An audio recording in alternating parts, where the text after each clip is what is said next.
आप सभी को प्रेज द लॉर्ड। बाइबल में हम दो घटनाओं को देखते हैं। एक मरकुस 5 अध्याय में हम देखते हैं कि एक स्त्री रहती है जिसको लहू बहने का रोग रहता है, और वह स्त्री यीशु के वस्त्र को छूकर अपने विश्वास के द्वारा, उसको ऐसा विश्वास रहता है कि जब वो अगर यीशु के वस्त्र को ही छू ले, उसके छोर को ही छू ले, तो वो चंगी हो जाएगी। और हम सभी कई बार देख चुके हैं, पढ़ चुके हैं कि वह स्त्री उस विश्वास के द्वारा, अद्भुत विश्वास के द्वारा यीशु के वस्त्र को छूकर अद्भुत रीति से वो चंगी होती है।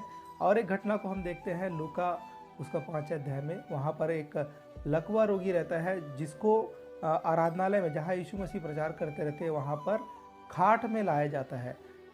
वो उस कंडीशन में नहीं रहता कि वो चल फिर सके, तो उसको यीशु मसीह के पास लाया जाता है ताकि वो यीशु मसीह उसको चंगा कर सके।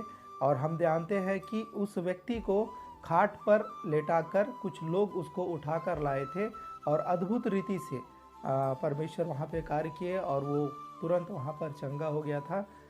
दोनों ही घटनाओं में एक समानता है जिसको मैं आज आप लोगों से कहना चाहूँगा। इस मैसेज को आप लोग ज़रूर से ध्यान से सुने। दोनों ही घटनाएं में हम देखेंगे कि दोनों जगह भीड़ था। भीड़, यीशु मसीह जब उस जगह पर जा रहे थे तो वो स्त्री यीशु मसीह के वस्त्र को छूना चाह रही थी, लेकिन हम देखेंगे जब पढ़ेंगे मरकुस 5 अध्याय में, वहाँ पर लिखा हुआ है कि यीशु मसीह काफ़ी प्रसिद्ध हो चुके थे, तो उनके चारों ओर काफ़ी भीड़ था।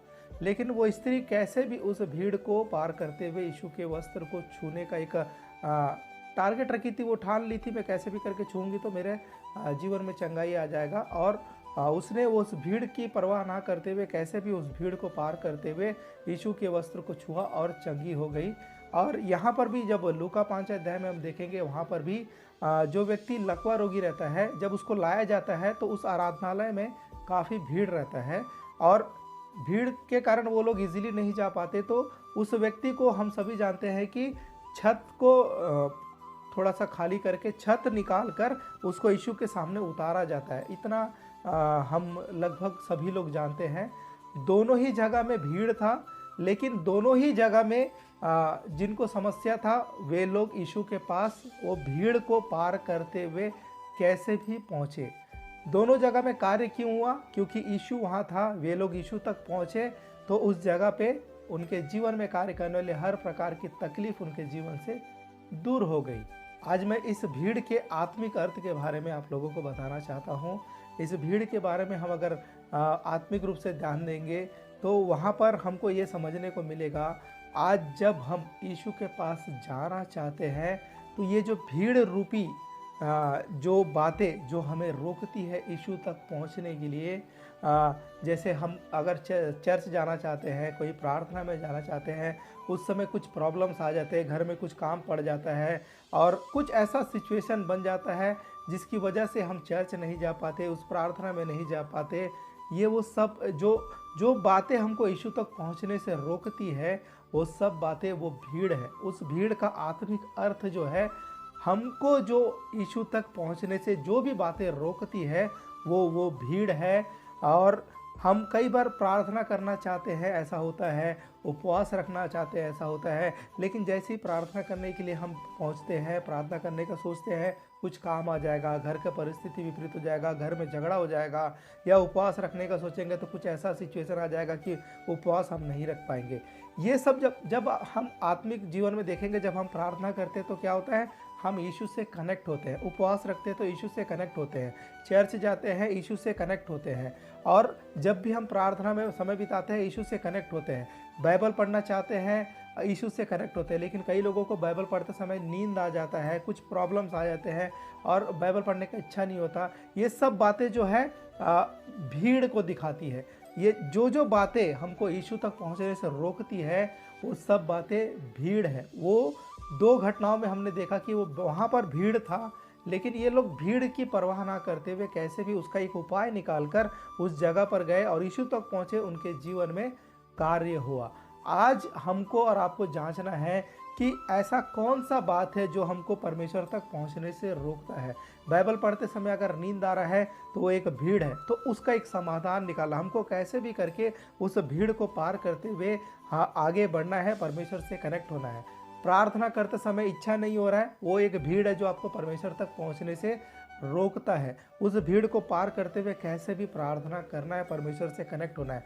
चर्च जाते समय कुछ भी ऐसा परिस्थिति आ रहा है कि उसी टाइम में कुछ काम आ जा रहा है, कुछ ना कुछ सिचुएशन ऐसा हो रहा है कि आप चर्च नहीं जा पा रहे हैं, आपको वो भीड़ रोक रहा है परमेश्वर तक जाने से। आपको उस भीड़ को पार करते हुए कैसे भी यीशु तक पहुंचना है। आज आपके जीवन में कई प्रकार की समस्याएं हो सकती है और उन सारी समस्याओं का समाधान यीशु के पास है। उन समस्याओं से कैसे आपको बाहर निकालना है वो यीशु जानते हैं। लेकिन आपको इन लोगों की तरह जो 2 घटनाएं लिखी है, ये लोग परिस्थिति कैसा भी रहा उस भीड़ को पार करते हुए वे लोग आए। वे लोग भी तकलीफ में थे, लेकिन उन्होंने भीड़ को पार करते हुए यीशु के पास आया और वे चंगे हो गए। अद्भुत गवाही उनके जीवन से रिलीज हुआ। आज आपके जीवन में कैसे भी समस्या क्यों ना हो, आप यीशु के पास आए। आपको जो बातें रोकती है यीशु के पास आने से, उन सब बातों को कैसे भी आप पार करते हुए यीशु के पास पहुँचे। जब आप यीशु के पास आएंगे, यीशु निश्चित ही आपके जीवन में किसी भी प्रकार की समस्या क्यों ना हो, यीशु उन समस्याओं से आपको छुटकारा दिलाएंगे। मैं विश्वास करता हूं कि आज इस वीडियो को देखने के बाद आप चर्च जाना कभी नहीं छोड़ेंगे और कभी भी बाइबल पढ़ना, प्रार्थना करना, इन सब बातों से आप दूरी नहीं बनाएंगे। आज के बाद से मैं विश्वास करता हूं कि आपको समझ में आ गया होगा कि जब जब आपको प्रार्थना करने में डिस्टर्बेंस आता है, वो भीड़ है जो आपको परमेश्वर तक पहुंचने नहीं दे रहा। जब आप चर्च जाने का सोचते हैं लेकिन कुछ काम आ जाता है, वो भीड़ है जो आपको चर्च में यीशु तक पहुंचने नहीं दे रहा। आपकी समस्याओं से समाधान केवल यीशु के पास ही है और यीशु के पास आप जब जाएंगे तभी आपके समस्याओं का समाधान होगा। इसलिए मेरे प्रियो, आप उस भीड़ को पार करते हुए कैसे भी यीशु तक पहुँचे। हर संडे आप चर्च को जाएं, जहाँ पर भी प्रार्थना अटेंड करने का मौका मिलता है 100% प्रार्थना को आप लोग अटेंड करें। प्रार्थना जीवन में ज़्यादा समय बिताएं और उपवास करें, बाइबल पढ़ें। इन बातों को जब आप हमेशा फॉलो करेंगे, परमेश्वर से कनेक्ट होंगे, यीशु के पास जाएंगे, यीशु आपके जीवन में कार्य करने वाली हर समस्याओं को निश्चित ही आपके जीवन से पूरी रीति से दूर करेंगे। Praise the Lord.